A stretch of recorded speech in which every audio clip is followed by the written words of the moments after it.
Nós gostaríamos de convidar já o último preletor que tivemos ontem à noite, o irmão Hugo Lopes. Posso vir para cá? Na noite de sexta-feira tivemos o irmão Jefferson. Por favor, Jefferson.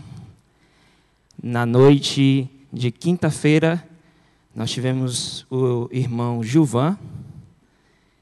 Na noite de quarta-feira, tivemos o irmão Renan. E, por fim, na primeira noite de programação, na terça-feira, tivemos o pastor José Nogueira. O senhor pode também entrar aqui na nossa mesa de perguntas.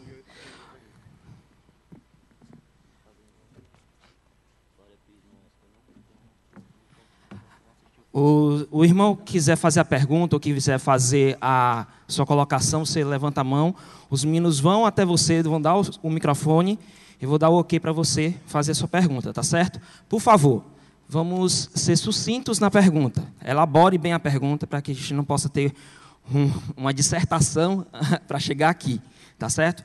Vamos ser sucintos nas perguntas para poder dar oportunidade a todos, tá certo?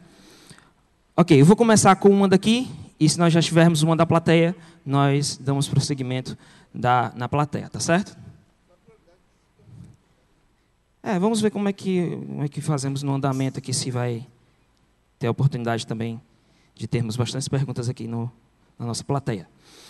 Primeira pergunta diz assim: o livro de Apocalipse, como foi explicado certa vez, não é um livro que é cronologicamente contínuo. Alguns fatos são profetizados, mas sem estar necessariamente em uma sequência. Gostaria de saber em que momento do plano escatológico de Deus encontra-se a abertura dos 7 selos, e se essa abertura começou no início da tribulação. Também gostaria de saber o que representa esse livro. Não botou o nome. Tem outra pergunta aqui, mas vamos primeiro a essa. Quem gostaria de começar? Almir, por favor. Ok. O livro de Apocalipse, ele tem uma cronologia, mas ele faz também umas lacunas, né? Vimos aqui, quando nós estudamos o livro de Apocalipse, ele também faz alguns parênteses para voltar a alguns assuntos, como um filme, em que está uma sequência e, de repente, acontece uma cena do passado ou de outro momento para explicar aqueles acontecimentos. Então, é esse sentido assim que devemos ver o livro de Apocalipse. Mas ele tem realmente uma sequência e com essas lacunas, ou com esses parênteses do livro de Apocalipse. Os 7 selos vão dar início à tribulação. Começa logo, a tribulação vai começar o seu período explicando o capítulo 6, e no capítulo 7 já começam os eventos profetizados. E a primeira coisa é a abertura dos 7 selos, porque Jesus está tomando, né, posse do seu reino. A terra pertence a ele, foi usurpada pelo diabo quando Adão pecou, mas agora é o momento do Senhor, do dono da terra, tomar posse. Começa com ele pegando a Escritura, e a Escritura são fechadas com os selos, e cada selos são os juízos de Deus, abrindo então o período da sua conquista, da sua reconquista da terra que pertence a ele. Okay. A segunda pergunta que essa pessoa colocou é: por que se acredita que os 24 anciãos representam a igreja? Por que acreditamos que os 24 anciãos representam a igreja? Certo. Porque quando mostra lá no céu, eles já estão glorificados. Aquelas roupas brancas representam eles glorificados. E dentro desse panorama escatológico, Israel vai ser ressuscitado, vai ser glorificado só no final da tribulação. Então, a dispensação que compreende Israel o Antigo Testamento como um todo, eles só vão receber parte da herança, segundo Daniel, é o profeta Daniel que explica isso, só no final da tribulação.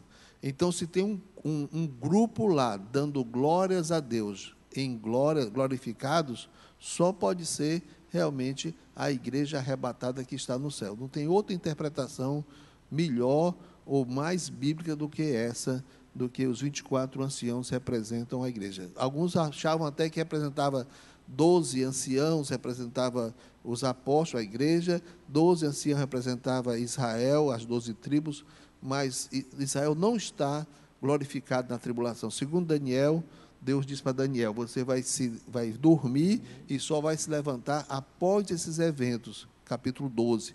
E os eventos são os eventos da tribulação. Ok. Outra pergunta aqui que colocaram foi: com o corpo glorificado, quais serão as principais mudanças? Alguns acreditam que nós não iremos comer. Entretanto, Jesus, após a ressurreição, comeu com seus discípulos. Comente. Ainda botou assim, né? Comente.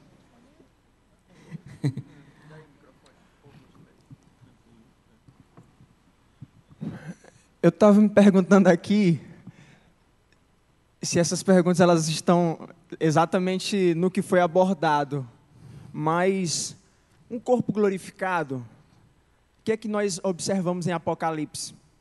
É mencionado que quando nós estivermos no plano final do que Deus proporcionou para os seus salvos, para os seus santos, eles não sentirão necessidades, não haverá mais dor, não haverá mais razões para sofrer, não haverá necessidade. Se nós iremos sentir fome ou não, a Bíblia não descreve a igreja, os salvos, como tendo necessidades, mas é claro que nós não iremos ficar lá sem fazer nada, nós iremos ter atividades.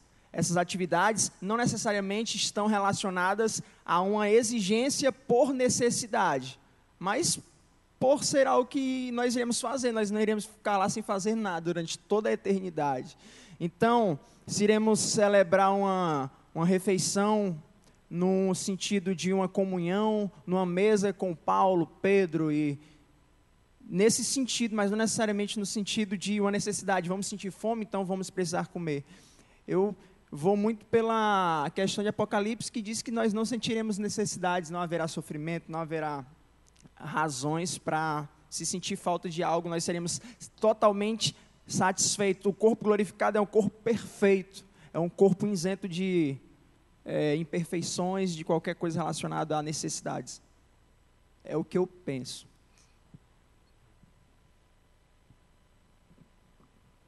Pensei que o Jefferson ia falar, rapaz. Ok, é só lembrar também, né, do nosso próprio evento que foi comentado anteriormente, né? Nós vamos estar com o Senhor nas bodas do Cordeiro. Então já é um evento em que nós estaremos em uma ceia com o Senhor, né? A existência da alimentação, né? A existência de um momento particular à mesa com o Senhor. Também vale a pena lembrar. Aqui, vamos lá. Já que no período da tribulação a igreja terá sido arrebatada e Deus se voltará para Israel novamente, haverá conversão também de gentios naqueles 7 anos? Creio que, não sei se foi abordado um pouco mais sobre isso.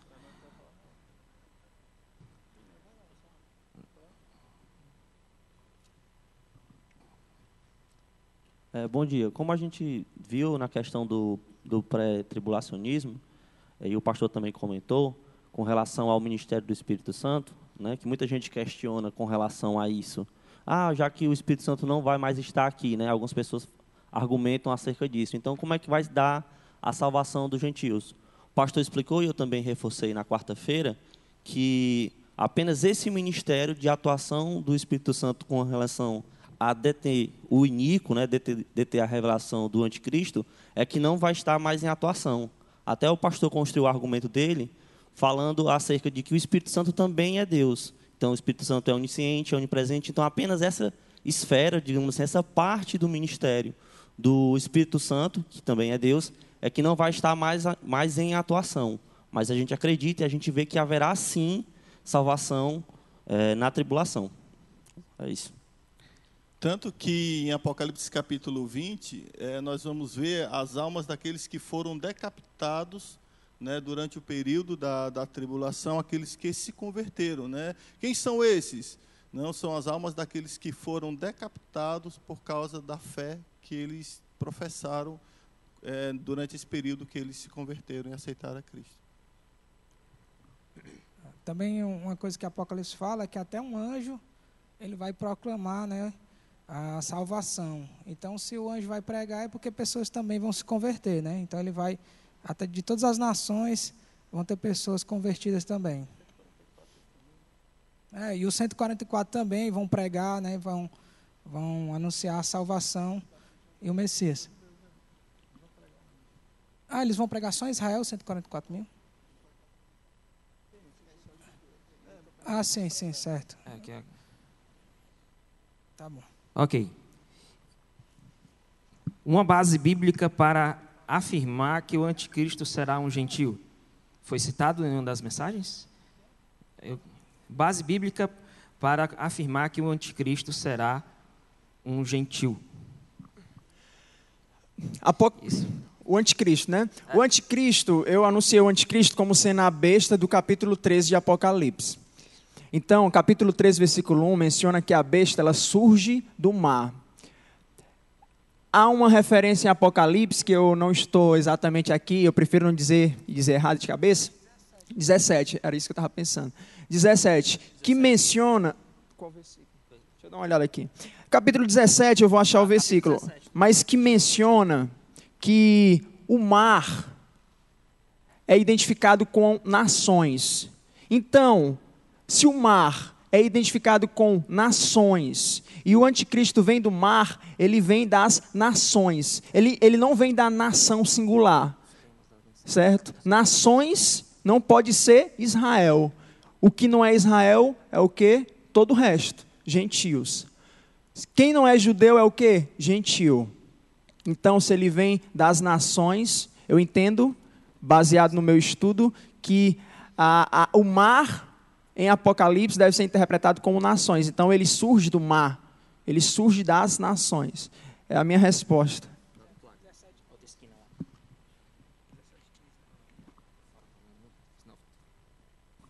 Ok, nesse ponto há divergência. Realmente, Apocalipse capítulo 13, 1. E eu pus-me sobre a areia do mar e vi subir do mar uma besta que tinha 7 cabeças. Essa besta é o anticristo e do mar representa as nações gentílicas. Não quer dizer que ele era gentil, mas que ele surge das nações gentílicas, certo? Podia ser judeu ou não judeu. Dentro da compreensão maior da Bíblia, que a gente pode ver, dificilmente Israel aceitaria um Cristo que não fosse judeu. E ele vai ser o Cristo para eles. Ele vai ser o Messias para eles. Só no meio da tribulação é que eles percebem que ele é o anti-Messias. Então, devido a essa colocação, é que concordo que ele surge das nações, que ele surge dos gentios, pode ser um Donald Trump, surge dos gentios, pode ser um Putin, surge dos gentios, né? Mas que ele será um judeu por causa dessa questão, porque ele vai ser aceito como o Messias de Israel. E Israel aceitaria um não judeu como seu Messias? Né? Era muito difícil isso. Então, a interpretação está correta, que ele surge do mar, Apocalipse 13, é realmente as nações, 17, não tem nenhuma dúvida sobre isso. Aí é uma figura que a própria Bíblia explica a figura, isso não é interpretação alegórica, é interpretação literal, porque a Bíblia explica a figura, está corretíssima, só essa questão que pode ser também colocado dentro do nosso contexto de interpretação, essa questão, ok?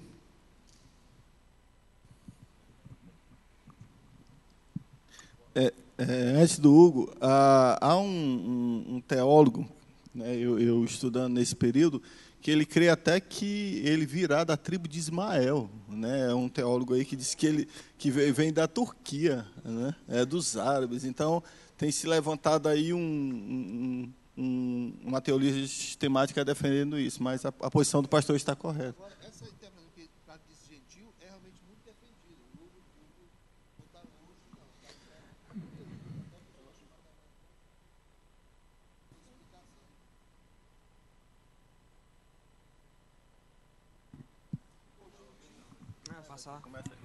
É muito. Pega outro microfone. Almi, Eu estou falando que Mais um essa pra cá. interpretação de que ele ser gentil, por causa de Apocalipse 13:1, não é uma coisa esquisita, não. Até alguns da chamada da meia-noite, que estudam muito esse assunto, seguem o pensamento também que o Hugo apresentou. Não é uma coisa, como eu disse. A interpretação está correta? Tá. Capítulo 13 fala do anticristo, não é da besta. O falso profeta, porque o falso profeta vai surgir das nações. Ok.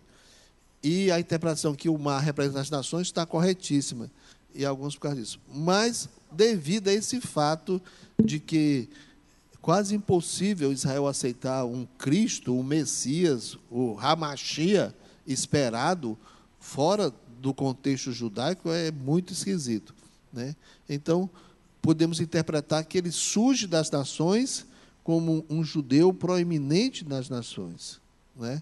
Então, ele surge das nações. Pode ser que raízes judaicas, um líder mundial se apresente e seja ele judeu. Por exemplo, o genro do Trump é judeu, né? O genro do Trump é judeu. Então, alguma coisa assim desse jeito. Mas está correto a linha de pensamento, corretíssima, e como eu falei, interpretar isso não é alegórico, é a interpretação histórico-gramatical, chamado literal das Escrituras. Quando você tem uma metáfora e a Bíblia explica a metáfora e não é tirada a explicação da cabeça da pessoa, porque a Bíblia explica a metáfora e podemos andar nesse terreno, um fundamento muito sólido de interpretação e tranquilamente. ok. Complementando essa pergunta sobre o anticristo, tem mais um aqui, Hugo. Estão perguntando se o anticristo é o diabo encarnado ou o homem influenciado por ele. Está aqui na frente. Escrito. Ele não é uma encarnação do diabo. Porque, como eu apresentei ontem, ele será um homem, um indivíduo, que ele será energizado, capacitado pelo dragão. Como que o dragão vai capacitar a si mesmo? Implica que deva haver uma existência de duas pessoas nesta relação. Então, o anticristo, ele será, como eu mencionei, a obra-prima de Satanás no seu plano de imitar, de contrapor, até mencionei, a linhagem davídica. A linhagem davídica, nós temos que se cumpriria perfeitamente em Jesus Cristo, a semente, né? Nós mencionamos uma interpretação que eu achei interessante, e por isso eu adotei, de que Satanás também tem a sua linhagem satânica. O tirano que surge ao longo do plano histórico, sendo que o anticristo é o tirano dos tiranos. Então, ele não é a encarnação de Satanás. Ele será um instrumento nas mãos de Satanás. Ok, então, alguém mais ia falar aqui? Não, né? Levando-se em conta isso, eu creio que essa outra pergunta ela é muito extensa, então vamos tentar pelo menos fazer alguns tipos de consideração acerca dessa pergunta. Então, quais são as características diferentes, as diferenças entre o anticristo, a besta e o falso profeta? Como nós podemos diferenciar o emprego desse assunto, desses três elementos? Creio que essa pergunta é bem extensa, podemos apenas citar alguns aspectos. O anticristo é o Hugo. Acerca do anticristo é o Hugo. Tá, tudo bem, é com ele mesmo. Então vamos lá. O anticristo, o personagem anticristo, ao longo da Bíblia, ele tem várias identificações. Ele é o abominável da desolação, ele é o assolador de Daniel, capítulo 7, e aí vai as várias denominações. Em Apocalipse, o anticristo é representado na figura da besta, certo? Então, qual a diferença entre anticristo, besta e falso profeta? O anticristo e a besta são a mesma pessoa. Agora, qual a diferença entre o anticristo e o falso profeta? No meu entendimento, não se trata da mesma pessoa, porque, como nós vimos, o anticristo e o falso profeta, ou seja, trocando as palavras, a besta e o falso profeta, será lançado no lago de fogo. Como que eles podem ser a mesma pessoa? Não podem ser a mesma pessoa. Apocalipse 19, versículo 19 e 20. Então, eu entendo que o anticristo, ele se comportará como um enganador. Então, nesse sentido, nós podemos aplicar a nomenclatura de falso profeta no sentido de que ele será um enganador, ele será um persuador, uma pessoa que se utilizará da persuasão para enganar, como nós observamos nas passagens alistadas. Mas ele não é a mesma pessoa que o falso profeta. Contudo, eu acredito que ele seja exatamente a besta de Apocalipse. Então, nesse sentido, ele é a besta de Apocalipse. Agora, são duas bestas em Apocalipse. Mas qual das bestas? Eu acredito que é a besta que surge do mar, como eu mencionei, Apocalipse 13:1. Okay. Só complementando aqui rapidamente, como eu estava comentando aqui com o pastor Nogueira agora. A característica principal do anticristo é que ele vai estar muito mais associado a um líder político, né, essa esfera política. E ao falso profeta vai estar mais relacionado à questão religiosa, à questão que ele vai operar milagres e tal. Então, vai trabalhar em dois contextos diferentes. Vai ter o contexto político e o contexto religioso. É isso. Ok. Vamos a duas perguntas que estão bem ligadas acerca do milênio, certo? Eu vou tentar unir essas duas perguntas, que eu creio que dá para responder tudo numa tacada só. Primeiro, os salvos do Antigo Testamento participarão do milênio? E, em segundo plano, como ficarão as pessoas que se converteram na tribulação e passaram para o milênio? Elas levarão as marcas do sofrimento da tribulação? Como é que nós podemos comentar um pouco sobre essas duas perguntas? Creio que estão bem ligadas. Eu estava até comentando aqui com o Gilvan, que ficou muito bem explicado, né, que ninguém tinha perguntado nada. A pergunta é se os salvos do Antigo Testamento vão estar no milênio? A resposta é sim. Por quê? Porque a gente vê que a Apocalipse fala que vai haver duas ressurreições, né, uma no início do milênio e a outra no final do milênio. A gente acredita que a ressurreição que há no início do milênio é a ressurreição dos salvos do Antigo Testamento, porque a gente relaciona com Daniel, que Deus disse que no final desses dias, ou seja, da 7ª semana, ele ia ressuscitar. Então, a gente associa que os salvos do Antigo Testamento, eles vão ressuscitar com a segunda vinda de Cristo. E a igreja vai ressuscitar na ocasião do arrebatamento, que vai ser quando Jesus vier nas nuvens. Na segunda vinda mesmo, que ele vem à terra, no início, no final da tribulação, dando início ao milênio. Certo? O Gilvan, quer falar? Vocês compreenderam, é porque ele falou começo do milênio e final do milênio, mas é porque ele trocou o termo, né? Antes da tribulação, arrebatamento, haverá essa primeira ressurreição, e no final, né, como ele falou antes, no início do milênio. Em outras palavras, para ficar bastante claro, né? Os salvos do Antigo Testamento, eles ressuscitarão em um ponto intermediário, depois do final da tribulação e antes do milênio. Quando exatamente? Só podemos nos deter a isso. Depois da tribulação e antes do milênio. Mas será imediato? Vai terminar a tribulação, vai entrar no milênio? Não, não será imediato. É por isso que eu estou dizendo, que é num período intermediário, mas não se sabe exatamente. Mas será nesse período intermediário. Final da tribulação, antes do milênio, os salvos do Antigo Testamento irão ressuscitar, exatamente como o Jefferson argumentou. Daniel, eu creio que é o capítulo 12, né? O capítulo final de Daniel é mencionado isso.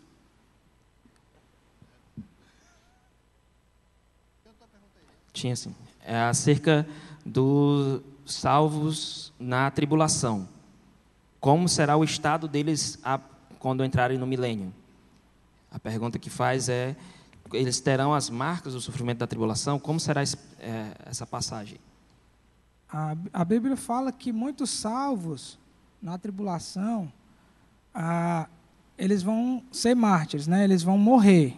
Então, essas pessoas que estavam lá no céu, observando também o juízo de Deus, elas vão vir com o corpo glorificado. Mas as pessoas que foram salvas, que dentro da tribulação e que não foram mártires, eles vão entrar, eu acredito que eles vão entrar com seus corpos, assim como os judeus que se converteram na tribulação. Então, eu acho que eles vão participar do milênio, mas nos seus corpos terrenos, não como corpo glorificado, né? Só aqueles que forem arrebatados e os que morrerem durante a tribulação também. Certo? Ok, a outra pergunta que tem aqui, eu vou ler, que talvez fique mais compreendido. 2 Tessalonicenses 2,7.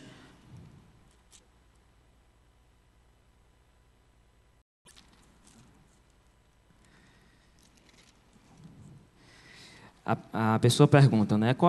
Gostaria de uma explicação mais profunda acerca de 2 Tessalonicenses 2,7.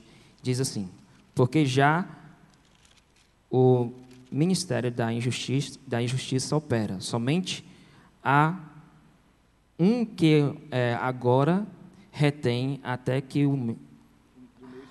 do meio seja tirado.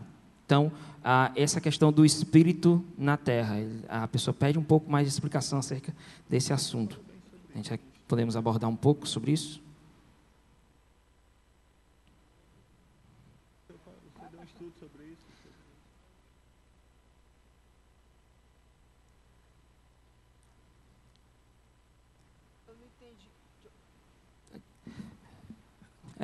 Eu pensei que vai perguntar exatamente. Eu pensei que era quem é o detentor. Eu acho que aí a pessoa já está interpretando o detentor como sendo o Espírito Santo. Por isso está perguntando como será o Espírito Santo na Terra. Será que é isso? É porque é o seguinte, se você quiser saber, o 2 Tessalonicenses capítulo 2, versículo 7, vai falar que há um detentor que é uma resistência para que o anticristo não se manifeste antes do tempo determinado por Deus. Não está falando necessariamente nesse versículo sobre o Espírito Santo, a menos que você entenda o detentor como sendo o Espírito Santo. Só que é o seguinte, o Espírito Santo como detentor, tem uma discussão muito grande a respeito se é o Espírito Santo ou não. Então, não é algo assim tão simples de se classificar. Eu ainda não formei minha opinião sobre isto, então eu não vou dizer, eu vou utilizar a nomenclatura que a Bíblia diz, que é o detentor. Pode ser o Espírito Santo? Pode, mas eu não vou afirmar que é o Espírito Santo. Então, eu penso que há outros na mesa que estão mais seguros para interpretar se é o Espírito Santo ou não ali, que está agindo, criando barreiras para que o anticristo não surja, não se manifeste antes do tempo devido por Deus. Se não for o Espírito Santo, quem é nessas outras opiniões aí que você está pensando? Ou então eu leu alguma coisa? Não é que eu necessariamente esteja pensando, né? Sim, eu acredito, eu sou muito influenciado a pensar que é o Espírito Santo, mas no que eu tenho lido tem uma... Quais são as outras opções? Eu não sei se argumentam em prol da igreja, porque não pode ser a igreja, que a igreja vai ter sido arrebatada antes, em versículo 4. Está certo. O ministério do Espírito Santo está ligado à igreja, está certo. Então, certo? Quando fala de o detém, engloba também a igreja. A igreja, hoje, é através da igreja que o Espírito Santo opera, né? Hoje não é através de anjos. É o mistério revelado, né, que a Bíblia exatamente. Diz. Então, quando a igreja for tirada, a igreja, através do ministério do Espírito Santo, através dela, está detendo não somente o anticristo, mas a iniquidade no mundo. Certo? Quando for retirado a igreja, está incluído dentro desse arcabouço, está correto sua interpretação também, e essa ação do Espírito Santo de bloquear também o aparecimento do anticristo. Ele só não apareceu, só não se revelou, porque está havendo essa detenção, esse bloqueio mesmo, essa proibição dele. Quando a igreja for retirada, também o Espírito Santo vai deixar de operar dessa forma também. Está correto, está dentro do pensamento corretíssimo. Só para ler o texto, capítulo 5, 6, e parece que para eles, como você falou ontem, estava bem conhecido isso, que ele diz, vocês já sabem disso. Era bem conhecido essa ação do Espírito Santo, ele diz, vocês já sabem disso. Eu estou só falando aqui apenas como reforçando que vocês já sabem. Versículo 5 ele diz, né? Vocês já sabem disso. Está correto. Muito bem. Ok. Eu tenho duas perguntas aqui, que eu creio que essa pergunta aqui, em toda aula de profecias bíblicas, ou em toda aula sobre estudos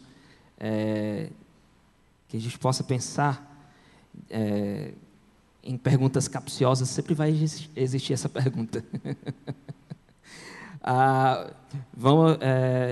Estão perguntando acerca dos filhos de Deus, lá em capítulo 6 de Gênesis.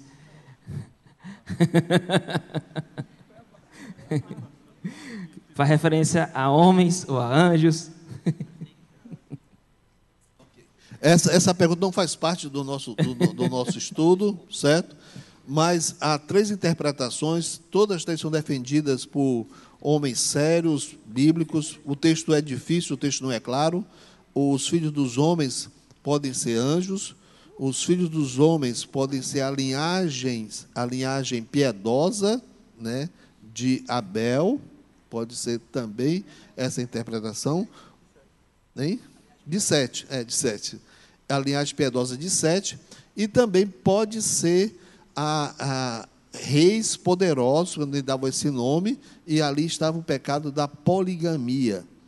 Essas 3 interpretações, durante toda a história, tanto do judaísmo como da igreja, tem acompanhado, e nenhuma delas é de forma que a gente pode dizer, essa aqui está certa, todos os outros estão errados. Quem pode dizer o seguinte, eu, pelas minhas evidências, eu posso aceitar mais essa. Mas as 3 têm muitas bases, é um texto difícil, é um texto que também não se refere a nenhuma doutrina, é apenas uma interpretação do texto.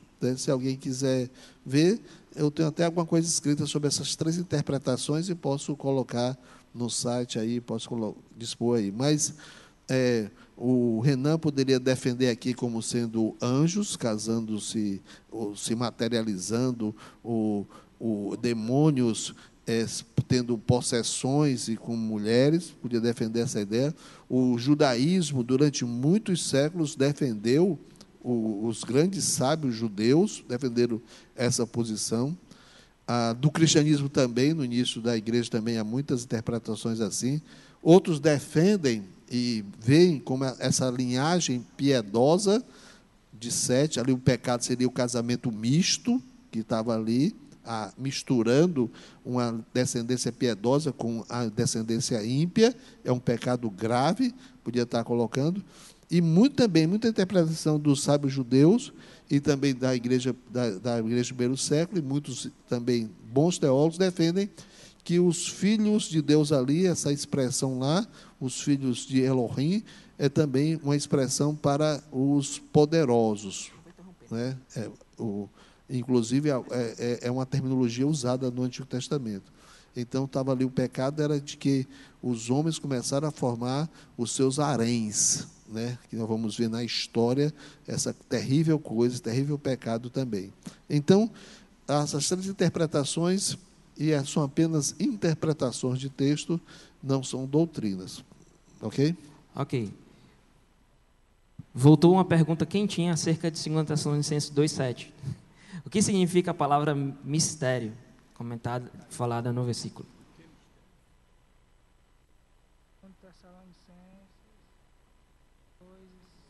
Pode ser.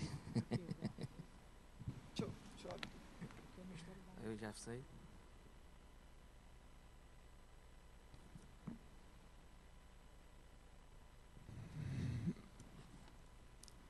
O que é o mistério? O mistério é um mistério.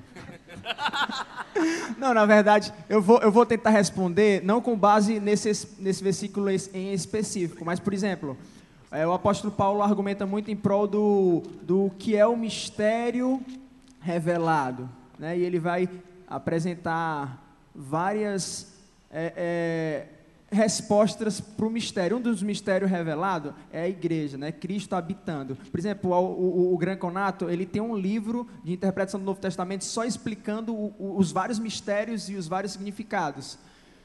Só a nível de, para quem quiser se aperfeiçoar nisso. Mas o mistério aqui, eu vou me definir no versículo 7 como algo ainda não revelado, certo? Citei que o apóstolo Paulo ele usa o mistério com várias referências, uma delas sendo a igreja, o mistério revelado, oculto no passado, mas agora manifestado. Mas em Apocalipse, não, em 2 Tessalonicenses 2,7, eu entendo o mistério ali como algo ainda não manifestado, algo ainda não revelado.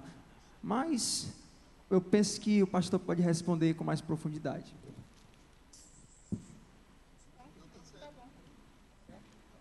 Tá certo. Então, não, o mistério é isso, é o que ele falou. Em outras palavras, é uma verdade que não tinha sido revelada ainda e que agora está sendo revelada, né? É um assunto de Deus que não tinha sido revelado até então era desconhecido, e agora no Novo Testamento ele está sendo revelado, né? Todo o mistério que a Bíblia mostra já deixa de ser mistério, porque era mistério e agora está sendo revelado.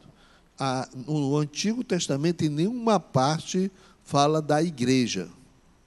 Era uma verdade no plano de Deus, mas não tinha revelado no Antigo Testamento. Paulo vai dizer que esse mistério agora estava sendo revelado através dos apóstolos e profetas, que Deus, de dois povos, gentios e judeus, estava formando um único povo. Isso não tem no Antigo Testamento. No Antigo Testamento, quando o gentio se convertia, ele se tornava judeu. Era um povo, né? O gentio se convertia e se tornava judeu. Mas agora, o gentio, quando se converte, não se torna judeu. Nem o judeu, quando se converte, se torna gentio. Eles formam um povo chamado igreja.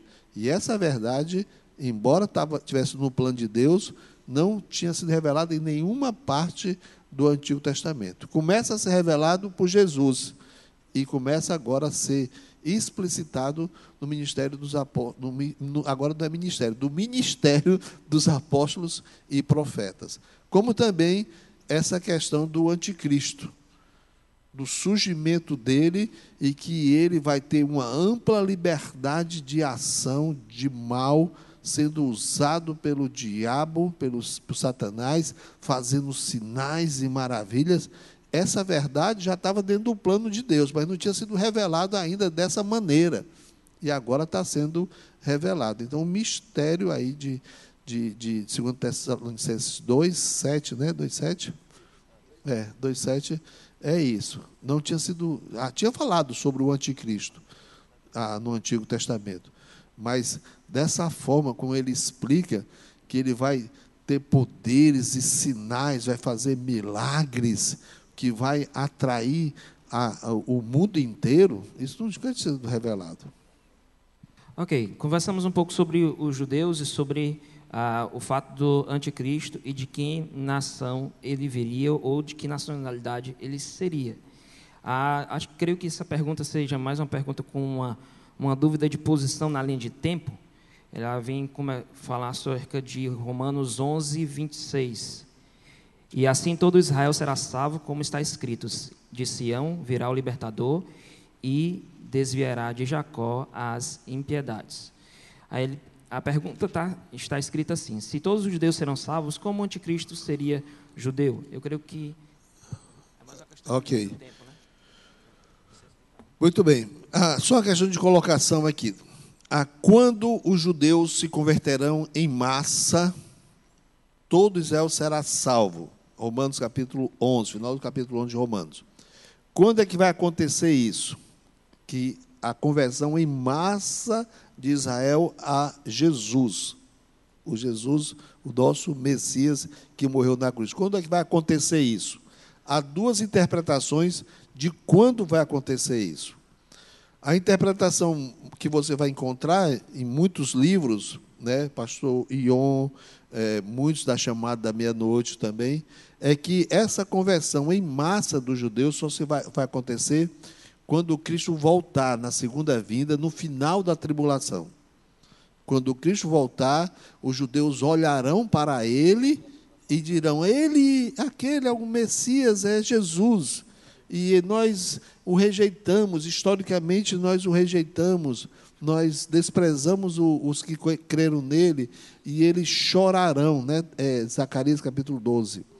Eles chorarão, né? Aí há duas comparações de choro tremendos, né, que eles falam sobre isso aí. Então, primeira interpretação: os judeus se converterão em massa, todos os judeus, quando? No final da tribulação, quando Cristo voltar, quando Cristo aparecer nos céus. A interpretação mais particular que eu defendo, pouca gente defende, né, e a verdade pode estar na minoria, que eu defendo é que os judeus se converterão em massa no meio da tribulação. Quando o anticristo se revelar, eles vão perceber que aquele Cristo que eles aceitaram no começo da tribulação, na verdade, não é o Messias deles, é o anti-Messias, é do cão, é do diabo. Por quê? Porque minha base de interpretação é essa, né? Eu até conversei muito com o pastor Ion, talvez quando ele vier para o retiro de jovens, a gente pode até bater um papo novamente sobre isso, vai ser muito legal fazermos isso no retiro. Mas o que eu me baseio é isso, é de que no meio da tribulação o anticristo vai ser contra qualquer Deus. Ele vai dizer que Deus passado não existe, ele que é Deus. Ele vai ser até contra o Deus dos judeus. Ora, na interpretação messiânica dos judeus, o Messias é enviado por Deus, é o Deus do Yahvé que está abençoando o Messias. Tem toda a tradição judaica das promessas de Deus. E então aquele que eles criam senta-se no trono e diz: nada de Yahvé, sou eu que sou Deus. Aí eu creio que aí é que eles olharão, não olharão para ele, olharão para o passado, olharão para aquele que eles traspassaram. Então, nós matamos o Messias. Vai ser essa a conclusão.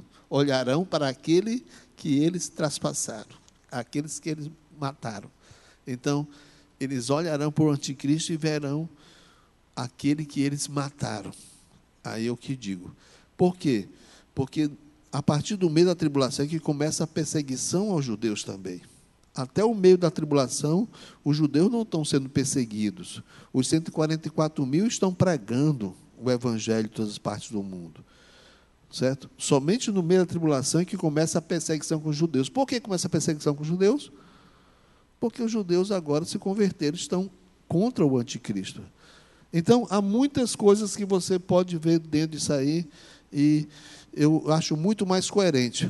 Biblicamente, Deus não quer converter ninguém por ver. Né? Ninguém quer converter. Ora, se Jesus voltando e todo mundo vendo, todo mundo vai se converter a Jesus. Quem vai duvidar que aquele ali é o Messias? Não tem glória nisso. Né? Aí eles vão olhar para Jesus voltando, esse é o nosso Messias. Mas quem que no mundo que não vai ter a mesma conclusão disso aí? Então, eu creio que no meio da tribulação explica muitas coisas. Quando é que vai começar o ministério das duas testemunhas? No começo da tribulação. E elas morrem no meio da tribulação. Né? No meio da tribulação é que começa a grande tribulação, é que começa realmente a angústia de Jacó. Né? A angústia de Jacó. Um sofrimento para Israel como nunca aconteceu antes. Meu Deus! Você dizer isso para um judeu, ele não aceita isso hoje em dia. O Israel vai passar por um sofrimento maior do que o Holocausto? Está doido. Quem for fazer isso com a gente bota uma bomba atômica neles. Né? Hoje em dia, a soberba do povo de Israel é que nós somos poderosos. Quem se mete conosco? Nem Estados Unidos se meta a besta conosco, nem a Rússia se meta a besta conosco, porque nós temos tecnologia para nos defender. Hoje em dia, Israel segue os princípios de olho por olho, dente por dente. Se um terrorista atacar Israel, Israel faz a represália do mesmo jeito. Se a Síria faz um ataque a Israel, Israel faz a represália do mesmo jeito. Se o Hamas, lá em Gaza, faz um atentado a Israel, Israel vai dizer: vocês agora, nós não vamos ser mais cordeirinhos que vocês matavam e brincavam e faziam, não. Olha a grande coisa.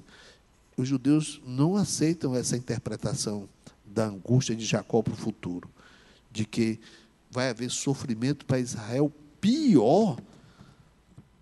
Foram assassinados 6 milhões de judeus no Holocausto, assassinados, né? Serviram de cobaia, serviram de experimentos, crianças, mulheres sendo assassinadas, só não matavam mais porque não tinham mais capacidade de matar. Quando não, estamos gastando muita bala, vamos matar agora com veneno para rato, para sair mais barato. Era mais gente para matar do que a capacidade que tinha para matar. E a Bíblia diz que no futuro da tribulação haverá um sofrimento pior do que esse, maior do que esse. Né? Quando eu estou lá no Armagedon, no Meguido, e falo sobre isso, todo professor sai nessa hora. Todo pessoal está escutando. Quando começa a falar sobre isso, eles viram a cabeça. É impossível para eles acreditar nisso, né? De que vai voltar um tempo que Israel vai ser humilhado novamente. E vai ter. Vai ser pisado. Aproveitando assim, essa deixa, tá, só para deixar bem claro, acerca dos 144 mil, quem são? Judeus. Nós vimos esse comentário. Início da tribulação, eles serão alcançados. Ok, deixa eu passar aqui.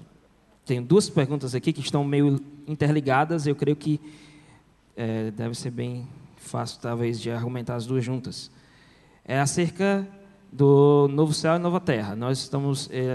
a pergunta eu vou fazer essa primeira aqui, depois complemento com a outra. Quando haverá o novo céu e nova terra, tendo em vista que foi dito que os salvos da tribulação não passarão por ressurreição, eu creio que a pessoa está perguntando acerca dessas pessoas que passaram da tribulação, entraram no milênio, elas não terão novos corpos, elas entrarão no milênio e viverão essa época do milênio. Ao final do milênio, o que vai acontecer? E aí a pergunta é acerca do novo céu e nova terra, um pouco de o que vai acontecer depois do final do milênio, o que é que nós temos ali registrado. E a outra pergunta que se faz acerca desse tempo é as lembranças da vida que nós tivemos aqui. Como ficarão essas lembranças? Nós ainda teremos lembrança do nosso tempo aqui na Terra? Vou tentar começar a responder a pergunta. O milênio não é o estado eterno. O milênio, como eu falei no meu estudo, é um período de 1000 anos em que Cristo vai governar na Terra. Essa Terra aqui que a gente está vendo, ela vai ser transformada em alguns aspectos. A vida vai ser diferente, mas vai ser uma vida normal. As pessoas vão comer nos seus corpos, as pessoas que entraram, né, com seus corpos terrenos. Mas no final desse período, a Bíblia fala que todas as coisas vão ser transformadas. Vai haver um novo céu, uma nova terra, e todas aquelas coisas antigas que a gente conhecia, a nossa vida, vai passar. Deus vai mudar tudo. Então, a gente entende que até todas as pessoas que vão estar no milênio, elas vão ter também os seus corpos transformados, e vai ser um novo estado, a qual a gente nunca viu na Terra. A Bíblia diz que é o novo céu e a nova terra. Né? E também fala que a velha terra, lá em Pedro fala, vai ser queimada, né? Tudo isso vai ser destruído e vai ser feito novo. Né? Então vai ser um reino diferente. O que a gente vê isso lá em Apocalipse 21, certo? O Hugo também quer falar alguma coisa. Giovanni? Essa questão do milênio, né, os amilenistas eles creem nisso, né, eles não creem no milênio, e os pós-milenistas acreditam que essa questão do milênio é esse estado eterno, esse tempo de paz, esse tempo de implantação do reino, esse tempo em que, com o crescimento do evangelho, a paz vai reinar sobre a terra, a paz será tão grande que as nações estabelecerão esse tempo de paz. Mas no final do milênio, que aí Satanás será solto, e durante o período do milênio vai nascer gente, né? Pessoas nascerão, né? Pessoas virão ao mundo, e no final do milênio, quando Satanás for solto, ele vai sair a seduzir, né? Ele vai sair a fazer aquilo que ele sabe fazer, né? Enganar, roubar, matar e destruir. E haverá também pessoas que irão, mesmo que tenham passado durante esse período de paz, eles vão se rebelar contra o Senhor, né? E vão rejeitar, né, o reino de Cristo. E no final do milênio, né, onde Satanás será solto, e aí teremos aí o trono branco, né, onde haverá o julgamento, né, final. Só um complemento mesmo. Ok? Certo. Qual a outra tem a continuação, né? A continuação seria acerca das lembranças, né? As lembranças. Oi. Deixa eu só terminar essa pergunta aqui, que deixa eu só... Dentro do assunto ali? Fala aí, então, vai. Vamos lá. Ligou o microfone aí. Só dar outra pergunta ainda. O versículo aqui é Apocalipse 21, capítulo 4. E Deus limpará de seus olhos toda lágrima, e não haverá mais morte, nem pranto, nem clamor, nem dor, porque já as primeiras coisas são passadas. Então, o estado eterno ele vai ser diferente do que a gente conhece aqui, né? Não vai haver mais morte, nem dor. Certamente todos vão estar nos seus corpos transformados nessa época. Certo? Pronto. É porque voltou o assunto, né? Voltar a tocar, porque eu acho que não ficou bem claro naquela questão que falaram sobre os corpos das pessoas da tribulação. E eu estava aqui questionando, falando para ele, procurei a passagem bíblica que diz que eles vão estar diante do trono, vestidos de branco, e não terão mais fome, nem sede. Se eles não ter... Segundo aqui, o que eu acho que eu estou vendo na Bíblia, né? Que é Apocalipse 7, que diz que nunca mais terão fome, nunca mais terão sede, né? Então, se está dizendo isso, eu creio, eu acho que esses corpos estão transformados. Ok. E que não passa pela... Deixa eu explicar aqui o que eles explicaram dentro da sua dúvida. A dispensação da graça, ela termina quando? Certo? Termina no arrebatamento da igreja, pergunta, ou na segunda vinda gloriosa de Jesus? A resposta está mais quando começa a próxima dispensação. A próxima dispensação é a dispensação do milênio. Então, ela vai começar quando Jesus institui o milênio. O período da tribulação é chamado período da transição entre a dispensação da graça e a dispensação do milênio. E se a gente for ver, toda dispensação houve transição, né? Por exemplo, a dispensação da lei, a transição é os evangelhos. Jesus já está falando sobre a nova dispensação dentro da dispensação da lei. Ele fala, olha, quando alguém pecar, repreende, se ele não aceitar, leva um grupo, se ele não aceitar, leva-o à igreja. Não existia igreja naquele tempo de Jesus, mas ele já estava antecipando, estava já na fase de transição, já mostrando isso. Então, deixa eu explicar. A tribulação deve ser vista como uma transição entre o período a dispensação da igreja e a dispensação do milênio. Ela é a transição. Como a dispensação do milênio só começa quando Jesus institui o milênio, então nós dizemos que melhor nós ficarmos no campo mais seguro de que a tribulação é o juízo da dispensação da graça. Toda dispensação, né, tem com o juízo, o fracasso humano e o juízo. Então, é o juízo da dispensação da graça. O gentio, o povo em geral falhou e a igreja também falhou, certo? Então vai ter um período agora do juízo. Se nós encararmos assim, nesse terreno, nesse campo de observação assim, os que morrem mártires, eles passam pelo processo da glorificação ao morrer, como se fosse um arrebatamento, porque, como você disse, está correto. Eles chegam no céu com todos os elementos de glorificação, né? Eu sigo esse pensamento também, como eles também pensam, apenas tornando mais claro esse pensamento. Voltando, então, não é para aquele dar nó na cabeça de ninguém, mas só explicando, no final da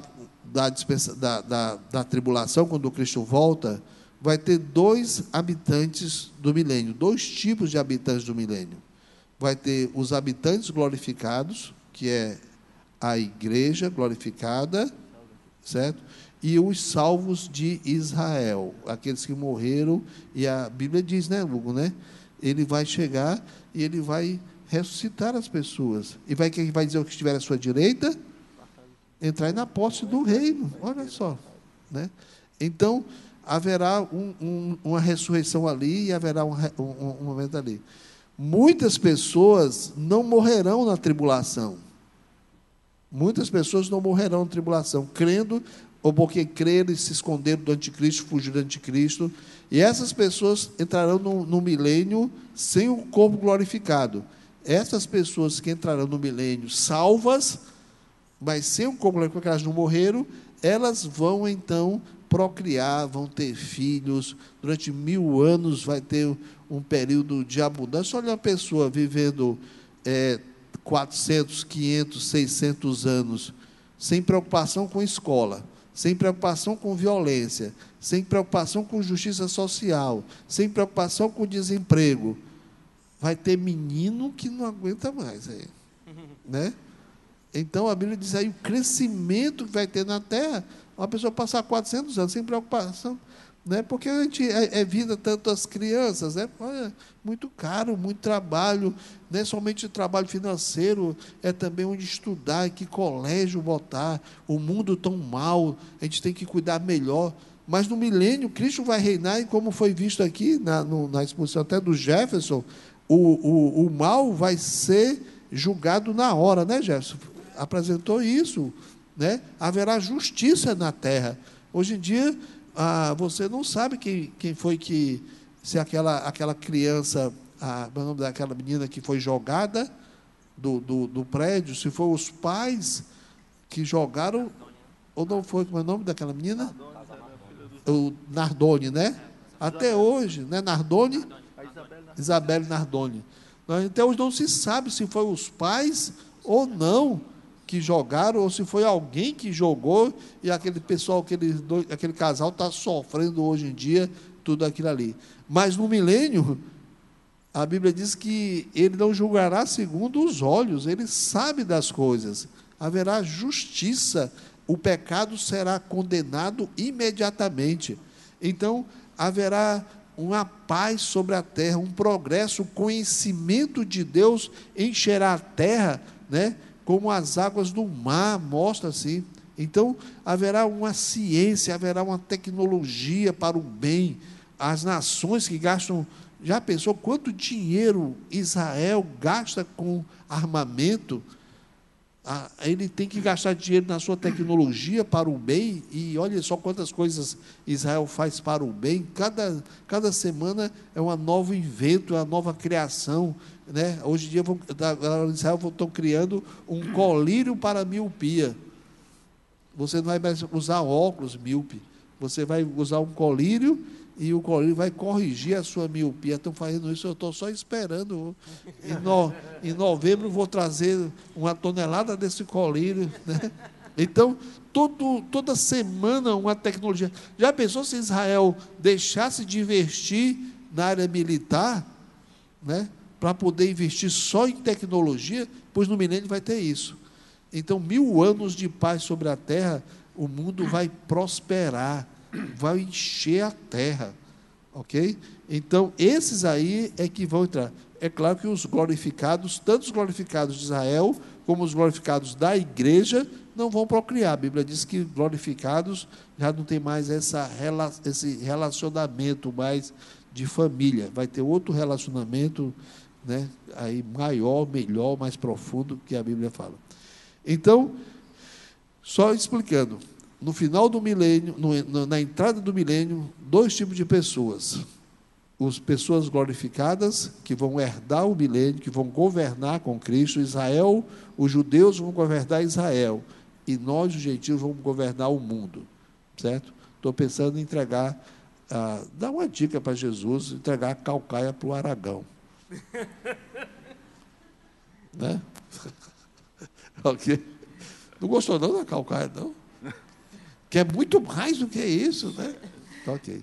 Então, mas a Bíblia diz que ele vai distribuir as nações com os co-herdeiros de Cristo.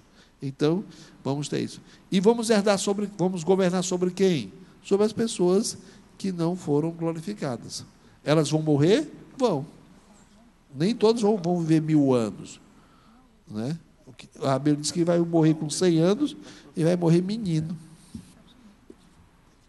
Só falar uma coisa, assim, eu louvo muito a Deus e eu sei que às vezes a gente esquece de dizer isso, mas assim, eu louvo muito a Deus dentro desse período que eu estive estudando sobre o assunto do pré-milenismo. Eu louvo muito a Deus pela vida do pastor Nogueira, porque nós temos, ele não é nada combinado aqui não, mas nós temos um pastor que é um mestre mesmo, sabe? É um homem de Deus e que Deus tem o capacitado de forma tão tremenda, né? Que lembro-me, quando ele falando sobre, respondendo essa pergunta, era um texto que estava na minha mente há muito tempo, isso faz tempo, essa dúvida que ele me tirou, e eu ficava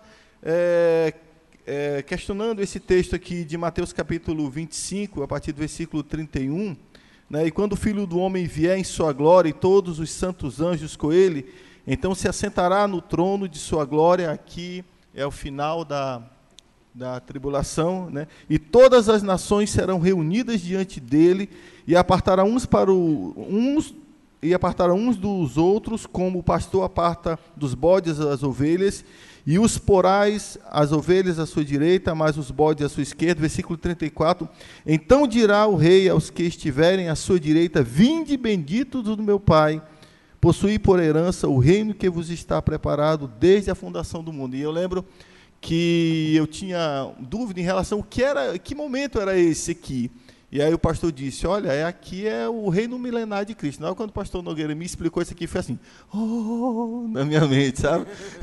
Abriu o meu entendimento e foi algo que sempre me marcou, né? E quando nós desconsideramos isso, né, como esses que são idealistas, e esses preteristas, que usam esses, até o historicista mesmo, eles usam esses métodos de interpretação profética dos livros de Apocalipse.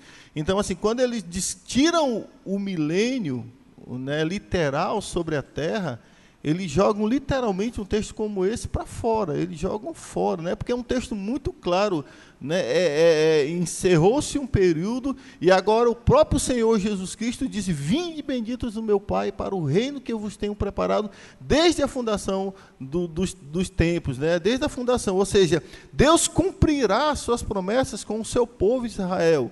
Né, Deus vai cumprir, onde Israel será a capital, né, onde todos os povos se voltarão. Então, quando logo tive essa oportunidade, né, de ser instruído pelo pastor Nogueira, assim, eu louvo a Deus, porque, amados, são coisas tremendas e profundas que Deus tem usado o nosso pastor para nos mostrar, que você vê grandes teólogos, né, que tem se levantado aqui nesse período em que vivemos, que desconsidera completamente essas coisas. E você fica, como é que pode, né, essas coisas serem colocadas como se fossem alegorias, como se não fosse algo realmente literal. Eu só queria colocar isso, quando ele falou, me trouxe à memória de quando ele me explicou esse texto e me marcou sobre isso. Ok. Eu creio que essa pergunta também já foi, talvez, respondida, mas vou apenas citá-la, quando o pastor Nogueira falou acerca do relacionamento dos crentes glorificados com as pessoas que sobreviverem à tribulação, entrarão no milênio. Os crentes glorificados governarão sobre a terra, né, e governarão sobre aqueles que estão aqui juntamente com Cristo, mas fica também sem alguma coisa a mais. Há um texto, só para que alguém pergunte, nós vamos guardar as memórias nossas desse período lá nas dispensações futuras, vamos herdar o reino no milênio, e nós vamos lembrar de quem nós somos, a nossa história, né? Depois do novo céu e nova terra, vamos ainda? A resposta é sim, porque Deus nos criou e Ele nos deu uma história, e essa história nossa vai fazer parte da nossa memória, da nossa personalidade, do nosso ser. E há um texto muito interessante em Filemon. Se você quiser guardar esse texto, eu acho que ele ajuda muito a nós entendermos isso. Doutora Isolda, guarde esse texto aí, que um dia só vai me perguntar, e é bom... Sempre eu ensino uma coisa, depois de 2 anos ela me pergunta. Estou brincando, irmã, só brinco porque eu gosto, você sabe disso. Né? Mas o texto, Paulo diz para Filemon, né? Ele diz o seguinte, Filemon, no versículo 15, está falando do Onésimo, que era escravo de Filemon, ele agora se converteu, Paulo manda que ele volte para Filemon, aí Paulo manda das instruções de como Filemon deve recebê-lo. Aí ele diz assim no versículo 15, porque bem pode ser que ele se tenha separado de ti por algum tempo, para que o retivesses para sempre. Olha só, ele separou de você, agora como... foi uma oportunidade, porque agora você vai tê-lo para sempre. Como o quê? Como irmão.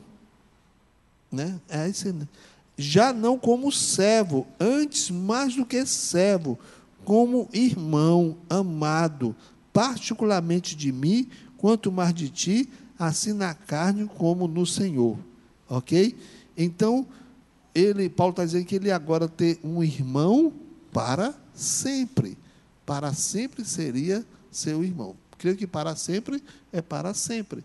Então, Filemon ia lembrar que Onésimo, né, tinha sido escravo, tinha fugido, tinha se convertido, e agora ele é irmão, e é irmão dele para sempre. Você vai tê-lo como irmão para sempre. Essas passagens mostram que esses relacionamentos nossos de conhecer pessoas, de conhecer a história, nós vamos ter para sempre. Seria muito triste, né? Chegar na eternidade, não conhecer mais Giovana, não conhecer... Quem é essa pessoa aí, né? Já pensou? Eu sei, por exemplo, que se eu não conhecesse mais algumas pessoas, era alegria, né? Mas eu não posso generalizar todas essas pessoas. A pessoa, eu não conhecesse mais o Aragão, era alegria. Ok. Vou lhe dar a calcaia mesmo, viu? Temos uma pergunta da plateia lá, o Vixon, por favor. Irmão Vixon.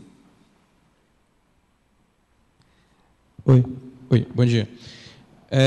No capítulo 22 de Apocalipse, no último capítulo, menciona acerca de um rio e de uma árvore, né? Essa árvore produz um fruto por mês, são 12 frutos por ano, e as folhas servirão como saúde para as nações. A pergunta é, essa árvore e esse rio, elas se encontram no reino, no milênio, ou elas se encontram no novo céu e na nova terra?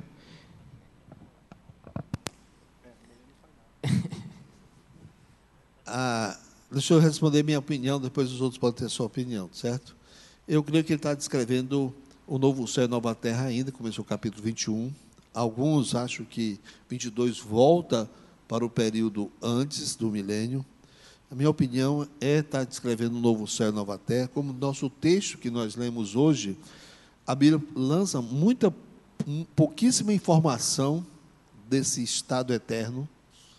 Os melhores teólogos, essa parte que nós estamos tirando aí do texto que foi lido hoje pela Raquel, é o Erickson.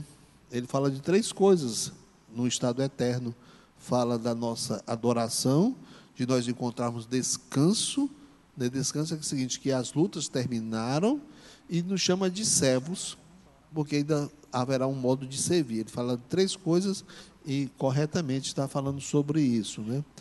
A minha interpretação é o Vixon, é? Ok.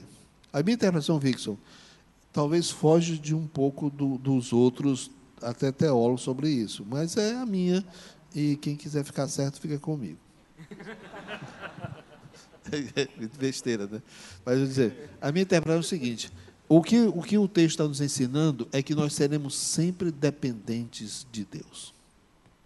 O corpo glorificado, embora seja como o Hugo falou, certo? Ele não precise mais dessas coisas. Podemos comer, mas não precisamos mais de comer, né? Mas nós teremos, de alguma forma, uma dependência de Deus. Nós nunca seremos autônomos. Eu creio que esse fruto da árvore que serve para restaurar as pessoas, as nações ainda, tem esse ensinamento. Essa é a minha opinião, esse é o que eu acho que mostra isso, é que mesmo na eternidade nós vamos ainda ter a dependência, graças a Deus, de Deus, né? Ok. Alguém dos meninos ainda quer falar?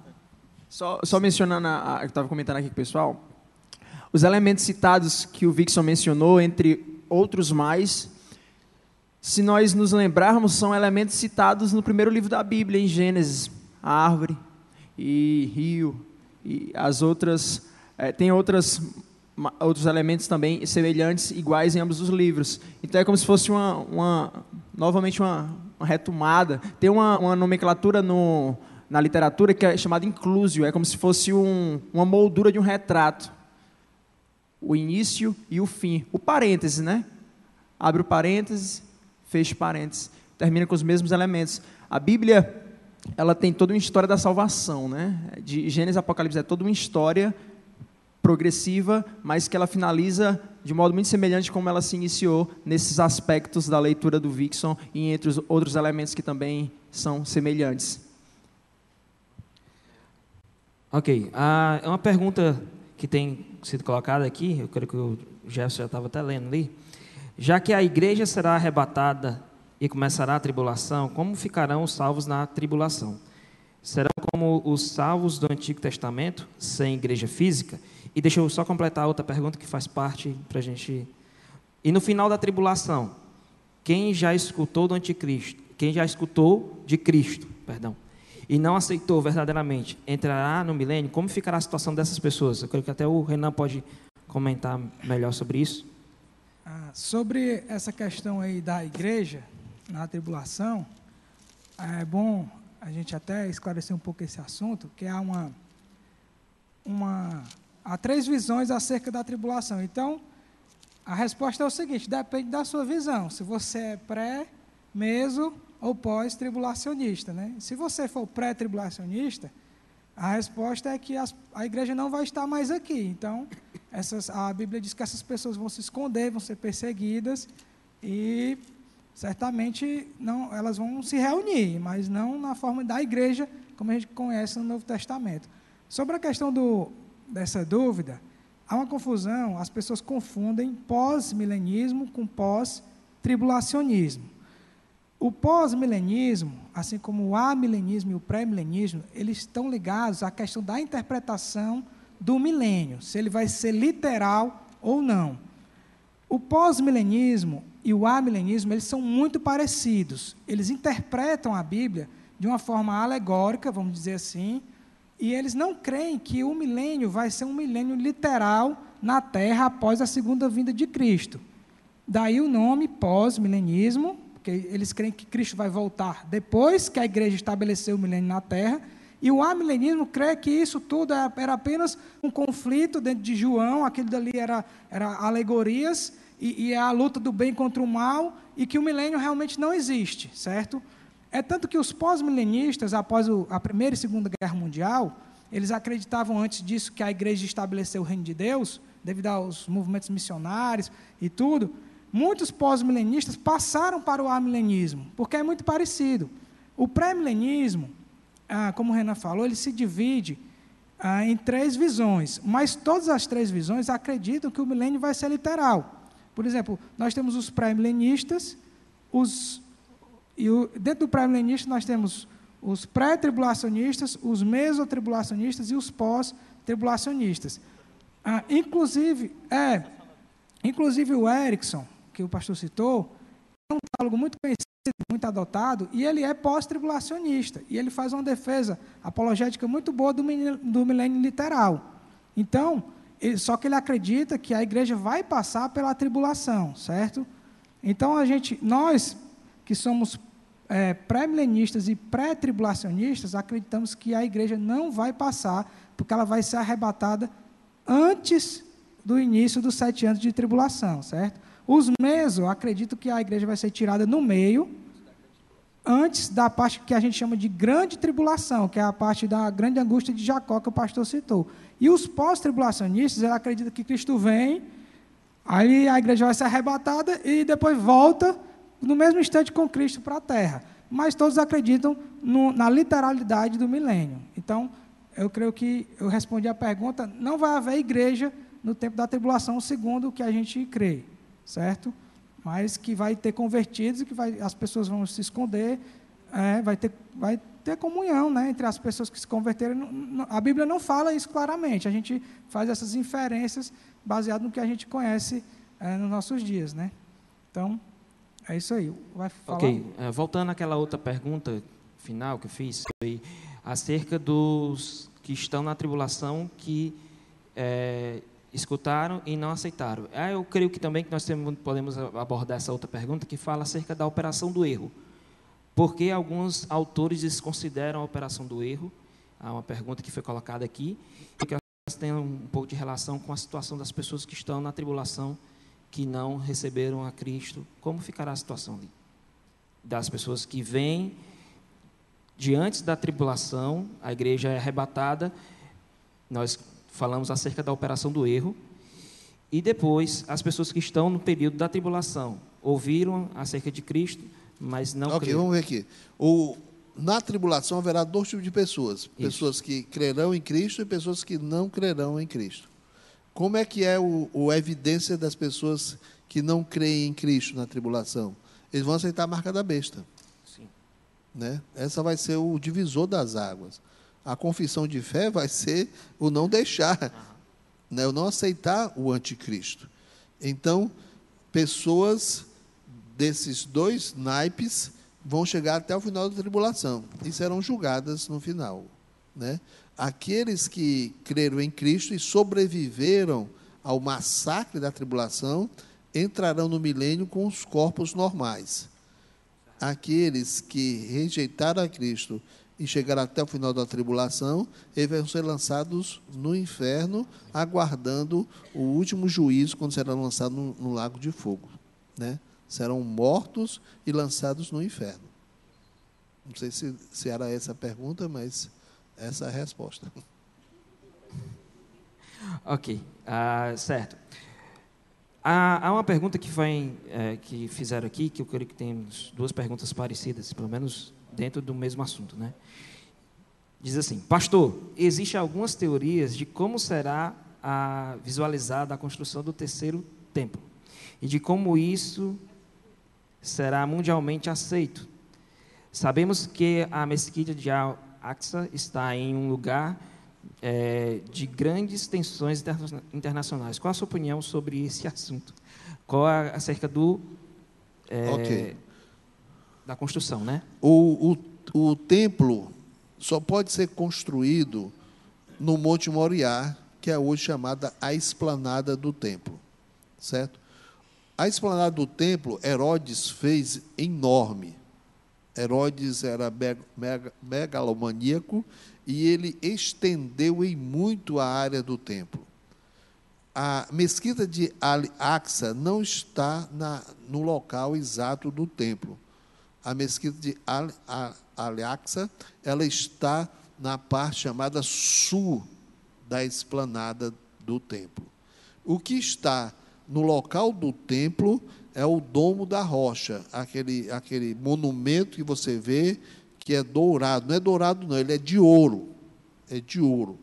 A Jordânia gasta milhões e milhões de dólares na preservação daquilo ali. Então, aquilo que você vê em Israel, em Jerusalém, aquilo não é uma mesquita, é um monumento chamado o Domo da Rocha, né? Aquele local ali é o local onde ficaria o Santo dos Santos. Aquele local das imediações dele é onde fica o templo. Pode haver um acordo, isso aqui é uma conjectura, pode haver um acordo de Israel com os muçulmanos, de que é o seguinte: vocês ficam com a Al-Aqsa, não está na área da construção do templo, né? Foi onde Herodes fez a extensão do local, e pode ficar lá. E vamos reconstruir o templo judaico, né? Porque, segundo o texto de Tessalonicenses, também o anticristo vai se assentar no templo. E para se assentar no templo, para se declarar Deus, só pode ser o templo de Israel.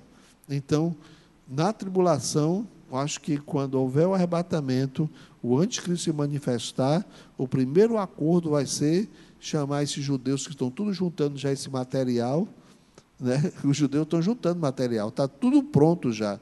Ele vai dizer: olha, árabes, fiquem calados, vocês não mandam nada aqui, e pode ficar com a mesquita ali daquele lado, e vai ser construído o templo de Deus, né? Então, que haverá uma construção do templo na tribulação, haverá, porque ele vai se assentar no trono lá do templo, e vai ali que vai se declarar Deus. Assim como o templo, o segundo templo, foi profanado por Antíoco Epifânio, esse templo agora vai ser profanado também pelo anticristo. Ele vai nascer diante de uma profanação, mas vão oferecer sacrifício, vai ser tudo oferecendo aos judeus. No meio da tribulação, ele diz: parem com isso, eu sou Deus. Parem com essa coisa, esse Deus que vocês estavam adorando antes, isso é mitologia, eu é que resolvo as coisas, né? Eu que sou Deus. Aí que os judeus vão perceber.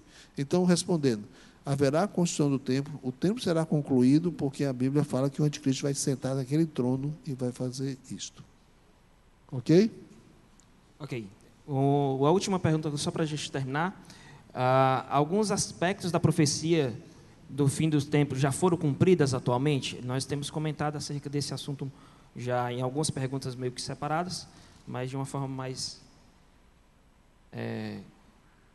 concreta. Nós podemos afirmar ou indagar alguns aspectos da profecia que houve muitas informações aqui, tanto no estudo do Renan, na primeira vez, quando ele pegou as posições acerca da tribulação, né? Depois com o Gilvan, quando falou sobre o pré-milenismo, especialmente. Depois o próprio Jefferson, quando falou sobre o milênio literal, e ontem sobre o anticristo. Tudo isso reflete cumprimentos de profecias anunciadas, e uma profecia, a grande profecia anunciada, que está se cumprindo aos nossos dias, é o retorno dos judeus para a terra de Israel. Até 100 anos atrás, isso era impossível, não havia nem desejo dos judeus voltarem para Israel. E hoje em dia, os profetas que falaram, Ezequiel, Isaías, que os judeus voltariam de todos os cantos da terra, nenhum tempo, nenhuma época aconteceu isso. Quando os judeus voltaram nas diásporas, eles voltavam geralmente para onde eles tinham ido. Eles tinham ido para a Babilônia, voltaram da Babilônia. Os judeus foram levados para a Babilônia, voltaram da Babilônia. Mas quando aconteceu essa dispersão do ano 70, depois do ano 130, que acontece mesmo, a grande dispersão, eles se dispersaram por todos os cantos da terra. E passaram aí quase 2000 anos nesse sentido, e agora, no final do século XX, né, que vai começar um acontecimento. E o que Ezequiel vai dizer? Eu tenho um texto sobre isso. Ezequiel diz que o que Deus está fazendo agora é maior do que aquele que ele fez no Egito. Nós é que não estamos percebendo isso. Nós é que estamos, talvez, como naquele tempo o pessoal viu o mar se abrir e disse, isso aí mar se abre, né? Viu o faraó se afogando, tropas se afogam. Teve gente que considerou aquilo de menor importância, ou então não tão importante, pois esse evento de Deus estar trazendo os judeus de todas as partes do mundo, você pergunta o judeu, pergunta o Ariel lá, o Ariel Horowitz, por que você saiu da Argentina para Israel? Nem ele sabe. Né? Nem ele sabe. A pessoa não é aqui do Brasil porque a situação está ruim, mas porque tem judeu voltando dos Estados Unidos, tem judeus voltando da Inglaterra, judeus voltando da França, nem eles sabem por que estão voltando. Né? Não é porque as condições lá estão melhores, não. Gente, lá em Israel é uma segurança tremenda. Né? Eu digo, tem mais segurança em Israel do que aqui, do que você está num shopping em Guatemi. A segurança em Israel é tão forte, é tão nítida e é tão clara quanto isso. Mas acontece que a segurança deles é devido à tecnologia e à observação e à guarda deles. Mas isso cansa, gente. Cansa eles. Né? Eles são bem seguros por causa da vigilância constante. Em Israel, tudo é muito bem guardado, muito bem o serviço secreto. Você acha que, por que quase não acontece atentado terrorista em Israel? Sabe por quê? Porque o Mossad e a IDF, as forças de Israel, elas pegam os terroristas antes deles fazerem o atentado. Eles vão antes do atentado. Quando acontece um atentado é porque houve uma coisa assim muito grande, uma falha, uma coisa assim que eles já conseguiram fazer. O cara pegou uma faca e foi lá para perto do soldado israelense e pulou para cima do soldado israelense. Né? Mas é muito difícil acontecer. Pois quando acontece, o mundo inteiro sabe o que é difícil acontecer. Mas é por quê? Não é porque não são feitos atentados, não são planejados, são planejados. Mas eles são suprimidos, eles são retidos antes que eles façam. Mas isso cansa. Viver assim cansa. Né? Então, Israel, né, está acontecendo, os judeus que voltam para lá, eles sabem de tudo isso. Eles sabem dessas dificuldades, sabem dessa luta. Essa semana eu conversei com um judeu de lá, né? Ele me disse, pastor, isso cansa a gente. Estamos em completa, total vigilância. A gente vive tranquilo. A gente vai, as nossas crianças, a gente passeia à noite. Se quiser nadar no Mar da Galileia à noite, a gente nada. Dessa última viagem que a gente fez, eu e o Carlos, e mais o Josué, andamos muito pela orla marítima do Mar da Galileia à noite. As famílias fazendo piquenique meia-noite no Mar da Galileia, né?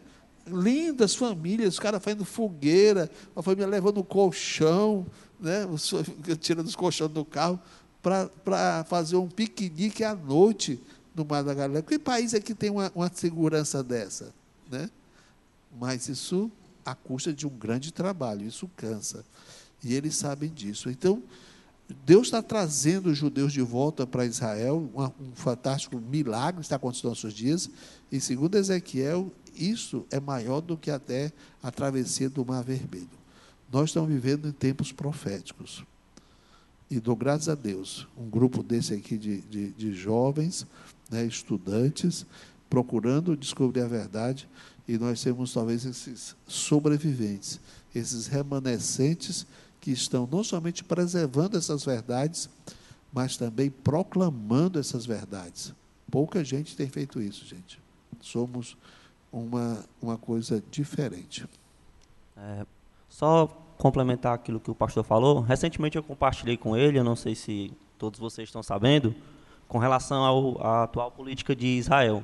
Como alguns de vocês devem saber, o parlamento de Israel, existe uma parcela que é composta por árabes também no parlamento de Israel. E recentemente eles aprovaram uma lei, dia 19, até compartilhei com o pastor, que diz o seguinte: o parlamento de Israel aprovou nesta quinta-feira, dia 19, a polêmica lei que define o país como um Estado exclusivamente judeu, que tem como sua única capital Jerusalém unificada, e prevê apenas o hebraico como uma língua oficial, reduzindo o árabe a uma categoria especial. Essa notícia está no G1 e outros sites também compartilharam.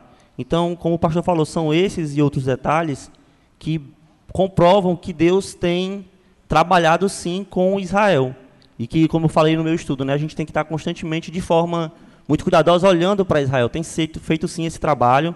Eu até acompanho o Benjamin Netanyahu, certo, no Facebook, e ele deu um pronunciamento acerca disso, né? A votação foi muito acirrada, mas Israel, mais uma vez, de maneira milagrosa, conseguiu aprovar uma coisa que dentro do próprio parlamento existem árabes que são contra isso, mas não consegue se explicar, né? Mas foi aprovado. Foi muito apertada, foi de 60 a 50 e poucos, né? Muito apertada. E alguém me perguntou, mandou até o que eu achava disso. Eu disse: essa lei está atrasada há 70 anos. Porque Israel devia ter feito essa lei quando ele foi criado. Porque ele não fez com medo do terrorismo, para agradar os árabes. E tudo que ele fez para agradar os árabes não agradou. E agora estão dizendo: então vamos fazer do nosso jeito. Vamos fazer do nosso jeito. E é profético, porque faz na hora que Deus quer que seja feito, né? Agora Israel é um Estado judeu, né? Ele é um Estado judeu mesclado com árabes. Agora é um Estado judeu. Alguém pergunta: mas isso não é racismo? Não. Eu vou para o Brasil, eu sou japonês. Eu vou para o Brasil, eu vou viver no Estado do Brasil. Eu tenho que me adaptar ao Brasil. Eu não posso querer ser japonês morando aqui no Brasil, com a minha cultura, com todas as minhas coisas japonês. Eu tenho que me adaptar ao país em que eu vivo. Eu não imigrei. Então, quem imigrar para Israel, quem quiser viver em Israel, tem que saber também, tem que respeitar aquele país que você adotou, né, para ser moradia. Israel está estabelecendo um Estado do seu direito. Nós somos um país e quem quiser vir morar aqui tem que se adaptar aos nossos costumes, ao nosso jeito, à nossa maneira de ser, como todo país fez, como os Estados Unidos está fazendo agora, como a Rússia fez, né, como a Europa não tem feito, né? A Europa não tem feito. Os muçulmanos chegam lá e querem ter todos os direitos como muçulmanos. Não queremos obedecer à lei da França, queremos obedecer à Sharia, a nossa lei. Como? Não, você tem que obedecer à lei da França, porque você não escolheu morar na França. Você quer viver dentro das leis muçulmanas? Vá para a Arábia, né? Vá para a Tunísia, né? Mas se você vai morar no país, tem que viver dentro da lei daquele país. Israel está colocando no direito no momento em que Deus está colocando isso bem claro. Ok, pastor? Ok. Amados, vamos estar encerrando agora o nosso tempo da nossa EBD, nossas perguntas e respostas. Eu queria só desafiar os irmãos. Nós fizemos no nosso site uma página exclusiva só da EBJ com as mensagens e os esboços que foram ministrados durante esses 5 dias. Eu desafio os irmãos a olhar esse material, já está todo dividido, já tem o material lá. Então, veja lá o material, se você quiser revisar, e aí pode até tirar mais dúvidas que você tem nessa revisão, e até mesmo poder estruturar melhor o seu estudo bíblico acerca das profecias bíblicas. Queremos agradecer a cada um dos irmãos que puderam estar aqui hoje também, nos ajudando nesse tempo de perguntas, e desejamos um bom almoço aos amados. Vamos estar só orando para encerrar, e à noite, às 6 horas, estaremos começando o nosso culto com a nossa programação do Quem Ama, Espera. Amado Deus e Pai, louvamos a Ti por essa manhã, Senhor Deus de perguntas, louvamos a Ti, Senhor Deus, por cada um dos irmãos que tiveram esse papel tão maravilhoso durante essa semana de expor, Pai, essa mensagem bíblica, Senhor Deus, acerca das profecias bíblicas, a cada assunto com as suas dificuldades, mas também, Senhor Deus, com a proteção e a bênção Tua, de ver, Senhor Deus, esse papel sendo cumprido.